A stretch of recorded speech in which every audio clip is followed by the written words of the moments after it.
today we are going, Gayra and me are going to talk a bit about altars and rituals. So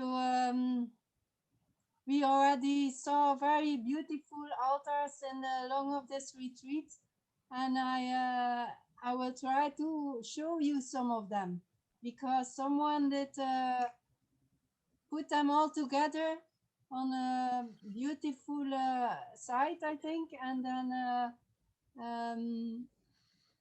they are really beautiful. I want to share them with you.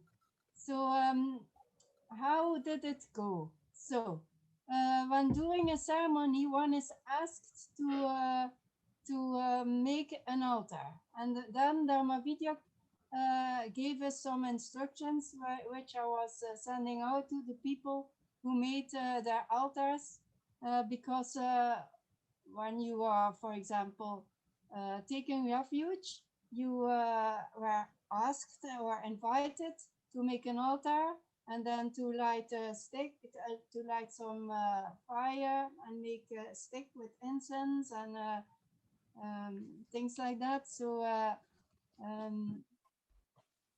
first of all, before I show the photos, I will tell you a bit about why to make an altar, because when you are inspired by the Buddha, when you get a bit on the Buddhist path, the first thing most of us do is to put somewhere a Buddha and place some things around him, like for example some flowers or things like that.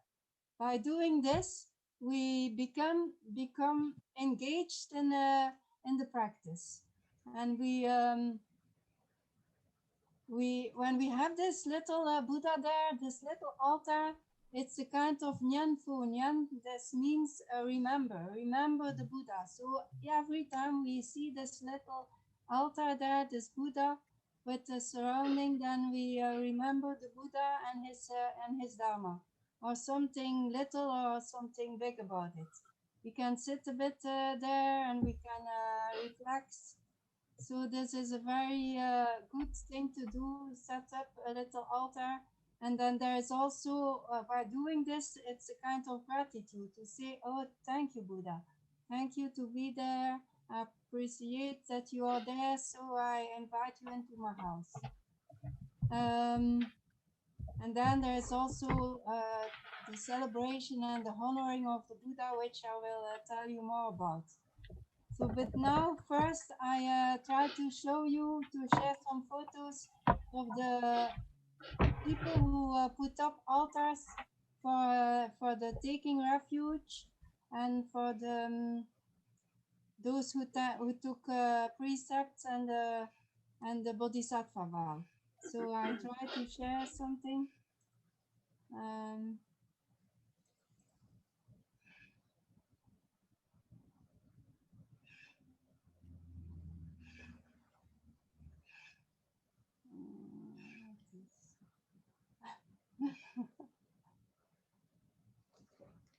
Oh no. Ah, there is it.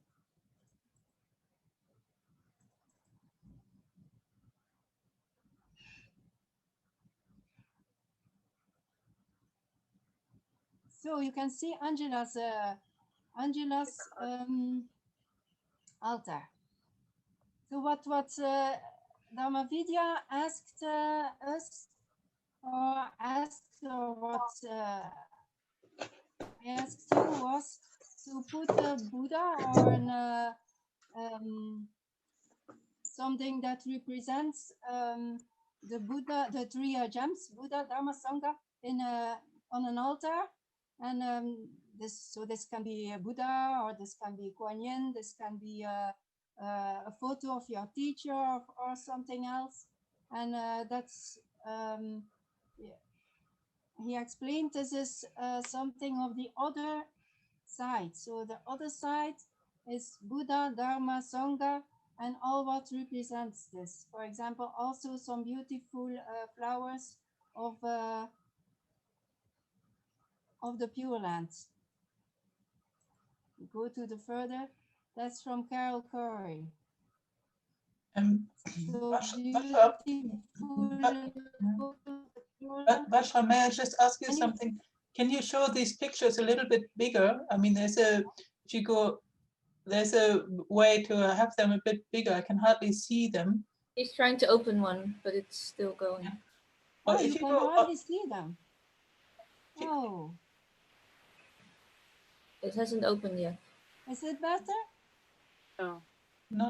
Not for me yet. No. You can have them if you go on that thing that says view or build, I think it says in Dutch. Only three things: the things of the other side, things of this side, and things from the practice. So the other side, that can be a Buddha in the middle, a presentation of the Dharma and the Sangha, like a scripture or photo, a photo from the teacher, for example. And then around that, beautiful things that remember the Pure Land, like flowers and so. So then there are the things of this side. There's this side that can be the things that we as bamboo beings give to the Buddha. That can be offerings like fruits of water or perfume, light, also flowers. So these are the things that we give to an honored guest, because the Buddha is our honored guest. And then there are the things of the practice. The things of the practice that can be a bell, that can be a scripture book, a Vajra, a robe, a ceremony book. For me, you will see at my photos. Wait, I will show you a photo of mine. I also put a stone. Wait, now I show you. Oh, it's gone. First, I have to close this, I think. No.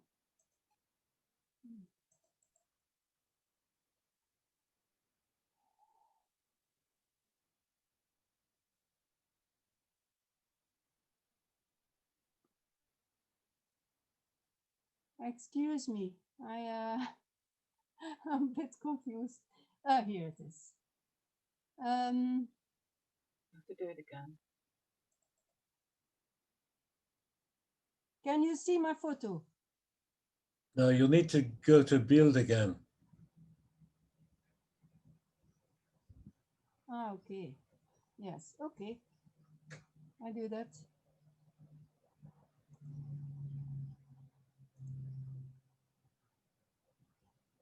Ah. Yes. Yeah. Is that better? So when you see, for example, under, you will see that there are photos with a stone where that we give in our sharing circles to people. To share, we give a stone and then we give it around and then we place it on the altar. So that are the things from the practice. So as you maybe know, that is also possible to put up an altar for special occasions, like for example for ancestor remembering moments. You can see the first one, two, several of the photos I'm sharing here are from memorial services. And you can see on those memorial altars, there are photos of the ancestors, like for example of Honen Shonen from Shenron. There are also sticks, wooden sticks with the names of certain of the ancestors which we remembered. You can see also an Quanchian with the sticks on the shrine, and then here at the whole top there is a little shrine from Amida Mandala temple with also some beautiful photos, but I don't think you can see them very good. I try. Can you see this in big or is it little? That's fine. Vajrapala, it? what happens if you So double click on the picture? Just on one picture, if you double click on Yeah. it, what happens? it's what I just did. Oh, Oh. right. Yes, I've seen you Can't do you- it a couple of I times, think- but it doesn't work for us. Doesn't open. No. Doesn't it work good? Oh, okay, I return. It's fine. I No think problem. but We can't see it. You can see it. Okay, Yeah. very good. It's not So, large, but it's possible to see it. Oh. What I also try to share here with you are my photos of the Buddhas which are in my garden. Some of Beautiful. Vajra, yes, another option is voorbeeldvenster. ja, Die is net naast. Ja, Ja. ja, als je die doet, klikt. ja. Dan zou rechts, ja, en als je dan die balk naar links sleept, dan wordt die groter. Ja, dus Ancestor shrine. I tried the following one. This is my ancestor shrine from in my house. You can see under the photo with the ancestors. I have a few land ancestors, but there are also family members, and there is also Virgin Mary.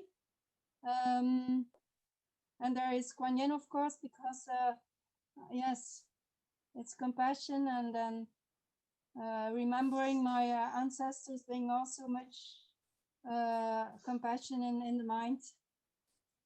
So these are the wooden sticks with the names of the ancestors. This is one of the altars I made up. You can also see Yiso Bodhisattva at one side. It's the one who helps us on our way to the Pure Land for me. It's a kind of a symbol because he is a Bodhisattva of the travelers. There is Kuan Yin again, and then the photos of the garden. So I put them in the middle of a kind of a Pure Land. You see amidst the flowers.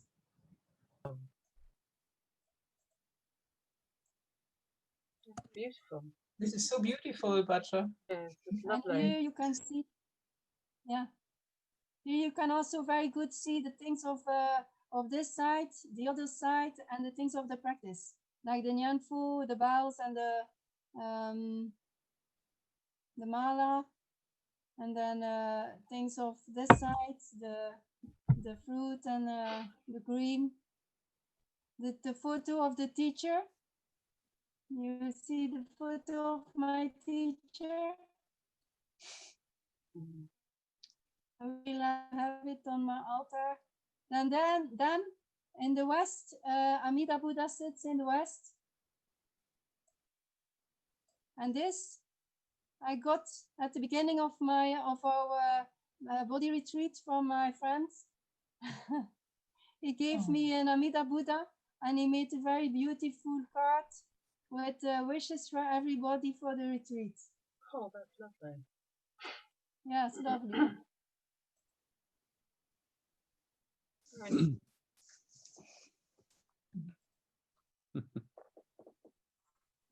Okay.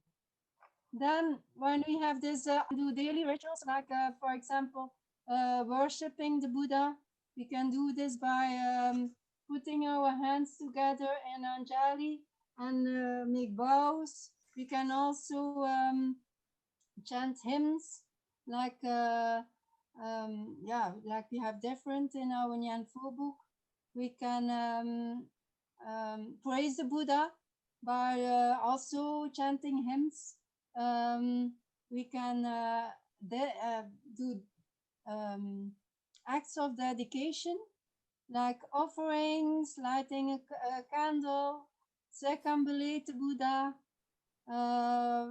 we can sit there a while and contemplate on the Dharma, on the wise spirit, on the good spirit he gives in our lives, on the wise words, on the Dharma. So, and then also very important, we can transfer merit of all what we all good things. We can transfer merit to other persons, for example, for someone who passed away, or for people who are ill, or all that's all good, all people to transfer merit to. Then it's also very nice to do rituals in community together, because it's really is a good focus for the community, and it brings harmony in the community. It's when we in a ritual we can bring in different things that can also speak to much different kinds of people, and also by doing together and rituals, it's also a good way of developing skills, character, to learn to work together, take the lead, following, and things like that. And then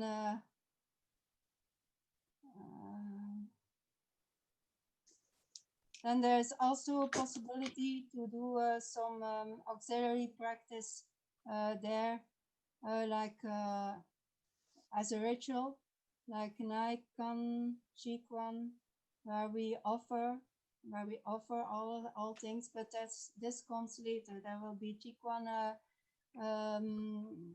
presence, I think tomorrow. It's also a very beautiful auxiliary practice that we can do,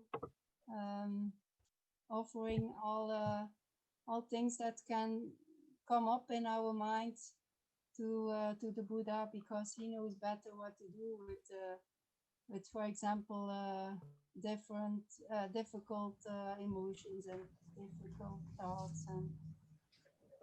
And so I think I will stop for my part of the presentation and give the word to Ger, who shall share us some more about his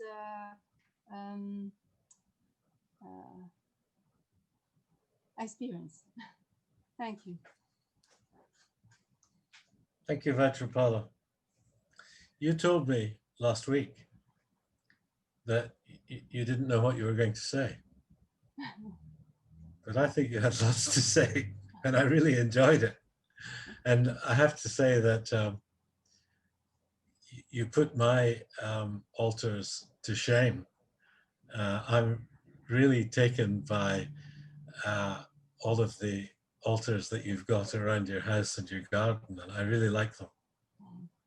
Thank you. What I have to say is much more trite. It's really more about me and my own journey through altars and rituals. I have some pictures to show as well, and there's one in particular that I was really proud to be able to find, because it's a photograph taken, and Vajrapala will be able to show it. It's a photograph that was taken in 1953 in St. Ninian's Church in Arbroath in Scotland, which was the church that I went to from 3 years old. My parents made sure that I went to the Sunday school with the Reverend Mrs. Day, who ran the Sunday school, and the Reverend Colin Day, who ran the church. Colin Day went on to be at one time moderator of the General Assembly of the Church of Scotland, and also head of the Church of Scotland Ecumenical Council, which of course is the Council of Multi-Faith. So they were a talented couple.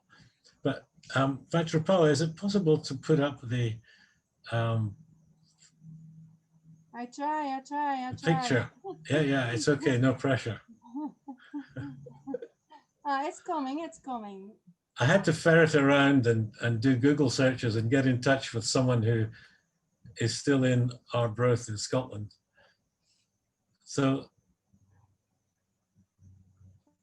this is 1953, and this is the church, St. Ninian's Church in Arbroath, where I attended until I was 15. After I joined the church, I promptly walked away from it. But I'll come to that, it's part of the story. But I remember being in this particular church with this particular scene. And the picture's an old picture, you know, it's a black and white picture, but its richness was what appeared to me in 1953 as an 8-year-old laddie in Scotland. And I can still hear the organ music. Davy Jackson was the name of the organist. It was one of those pedal organs, a standalone. It wasn't a pipe organ. But if you have a look at this picture, from what you can see that it's absolutely chock-a-block full of produce. And the town where I grew up was of both a fishing community and a farming community and an industrial community. And it was blessed with all three, and it was quite an interesting place.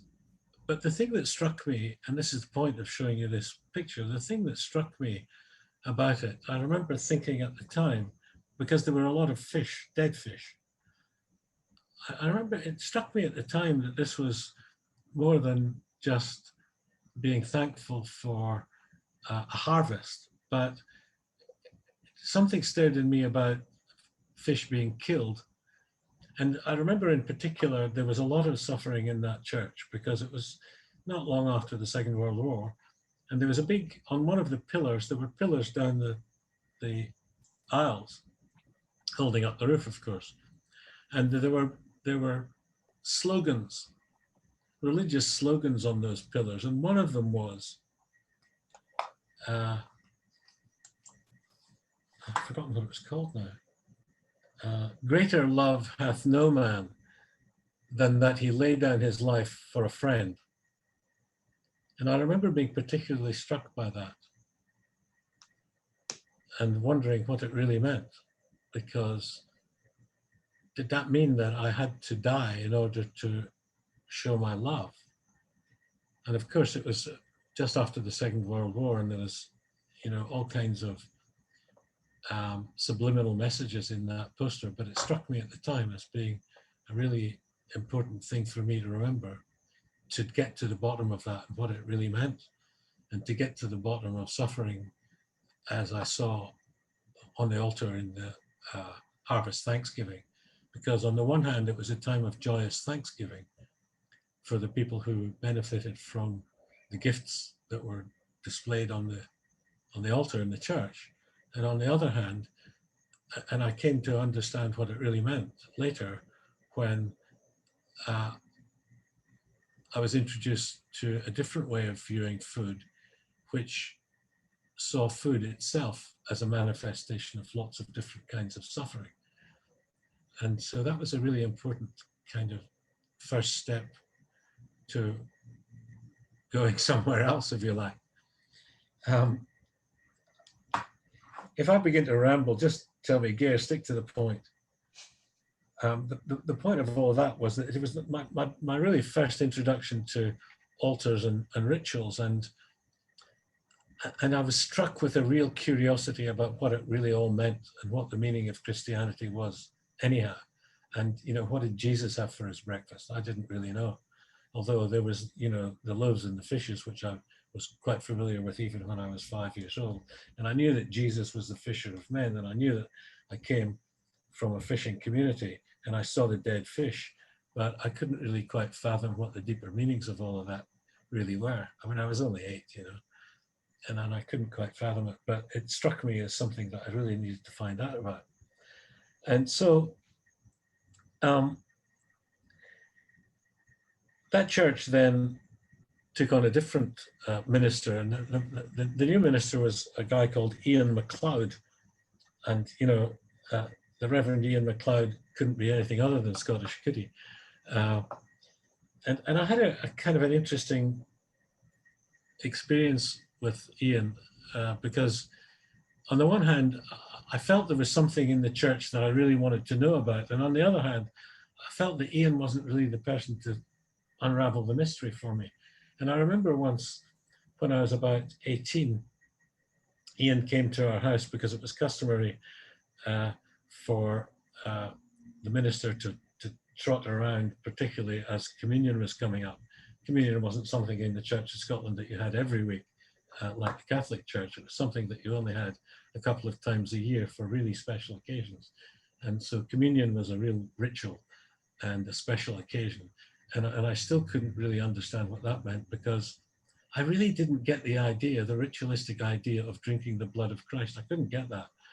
And I'm not sure that I even still get it. Eating the wafer I could get, because that was about succor and nourishment, but drinking the blood of Christ I couldn't get. And I remember saying to Ian, you know, I think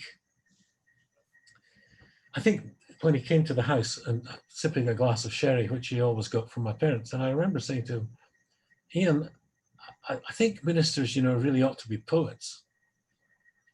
And he said, what do you mean? And I said, well, you know, William Wordsworth, one of the Romantics, when he was asked about poetry, said, for a definition of poetry, said, poetry is emotion recollected in tranquility.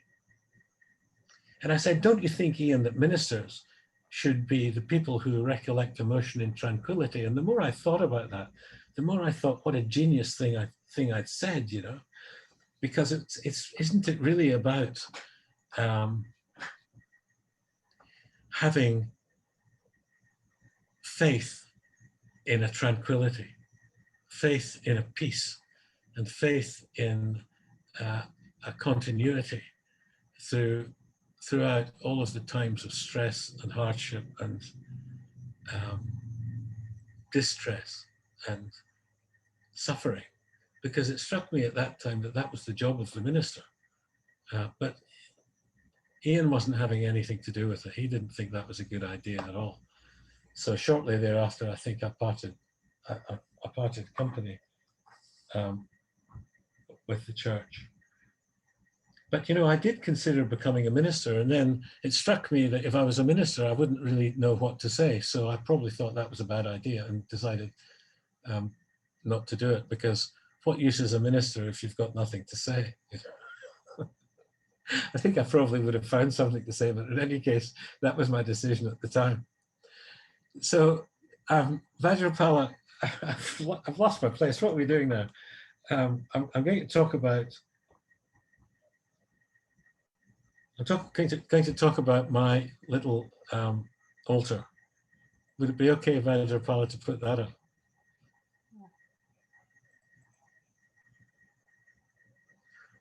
I might say that, you know, my first introduction to Christianity, when my parents sent me to church, I wasn't very old when it struck me that the only reason I was going to church and they weren't was so that they could have a long lie on Sunday and do whatever it was that they had planned for the week to do when I was dispatched to the church. Oh, You had it there. What happened? yes, but I tried it to put it a bit bigger and Well, here it is here. is it big enough? I don't see it at all.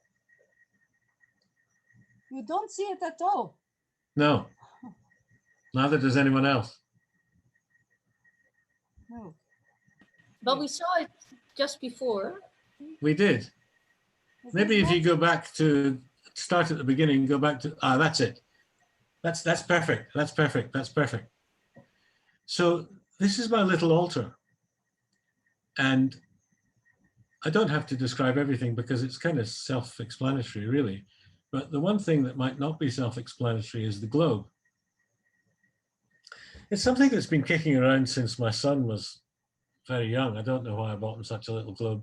I think just to give him a consciousness of the world. But I thought it was really fitting to put that globe on my altar for a number of reasons. One, because it's of the world rather than, of this world rather than of the Pure Land or another world. So it reminds me that this is the world that I'm in, but there's another world of possibility represented by the Buddha and by Quan Chi Yin, who kindly burns my incense for me. But it has a deeper meaning as well, because the world represents, for me, the Dharma, in the sense that when I look around, I ought to be able to find the Dharma in everything that I look at. I ought to be able to discover the Dharma in the appearance of everything and everything that I see. Sometimes I'm not very good at that, but I think that's something that's a constant reminder to me. Having the globe there is a constant reminder to me that that's what I need to be looking for, the Dharma in everything.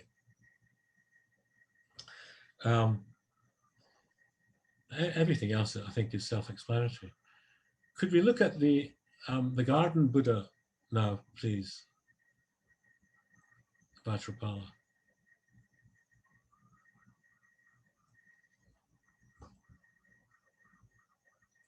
This is my garden Buddha. If we scroll down a little bit so that can we do that so that it comes up so that we can see the whole thing?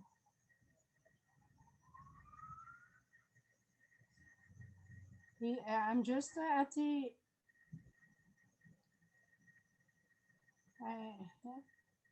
It's okay if you can't. Strange. Can you see him better now? No, it needs to kind of come up.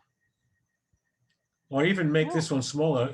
After making all of the others bigger, perhaps make this one smaller.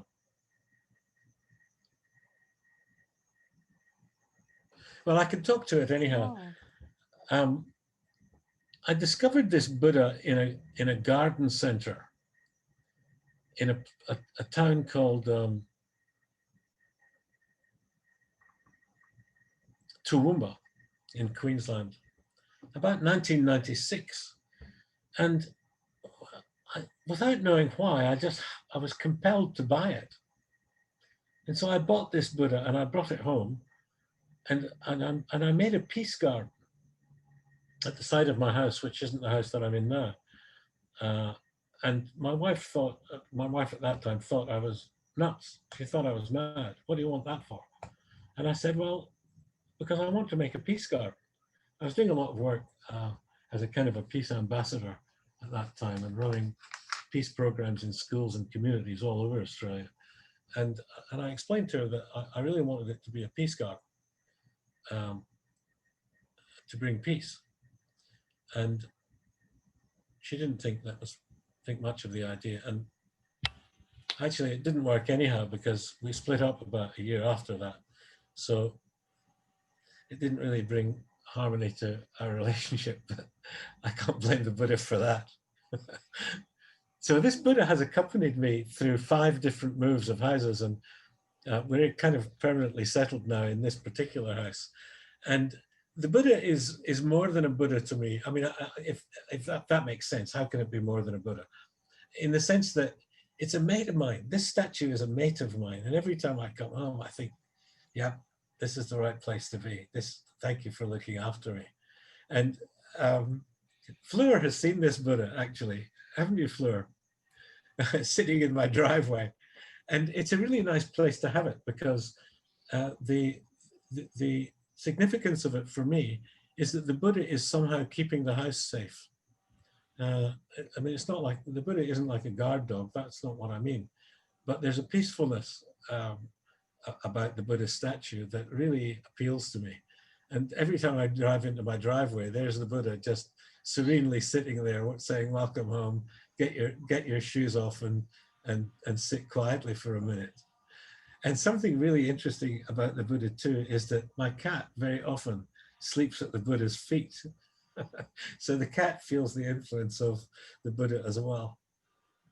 So look, that's really all I wanted to say, but thank you for listening. and I hope I wasn't too boring. Thank you. Ah, thank you. Very beautiful. While you were talking about the Buddhas in my garden, what I often do is to make little walks in my garden and go from one Buddha to the other, do some bowing, do some circumambulating, do some nambutsus, offering a flower, picking a flower up and there and offering it to the Buddha. So these are all very nice practices to do. I really enjoyed it. It's really helpful to let come the Buddha in your heart. Yes.